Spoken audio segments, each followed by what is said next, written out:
Guys, in my earlier video, I told you की मी second video टाकणार आहे related to heavy work embroidery stretchable blouse.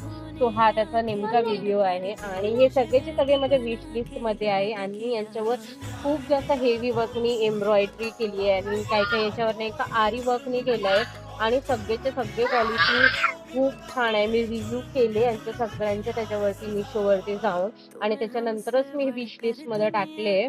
आणि दुसरी गोष्ट म्हणजे याच्यामध्ये तुम्हाला खूप सारे कलर्स भेटून जातील. असे मिनिमम काहीतरी ब्लाउज आहे ज्याच्यामध्ये तुम्हाला 3-4 कलर्स भेटतील किंवा दोन पेक्षा तर जास्तच आहे. आणि नेमकं हे जे हेवी वर्क आहे याच्यामध्ये तुम्हाला 5-6 कलर्स भेटून जातील आणि सगळ्यांची प्राइस आहे 200 पासून स्टार्ट होतीये आणि हेवी वर्कचे तुम्हाला 250, 280 आणि 300, 350च्या आत आहे सगळेचे सगळे. मला नाही वाटत की एवढे एम्ब्रॉयडरीचे ब्लाउजेस असल्यावर नाही का ते पण स्ट्रेचेबल ना आपल्याला टेलरकडे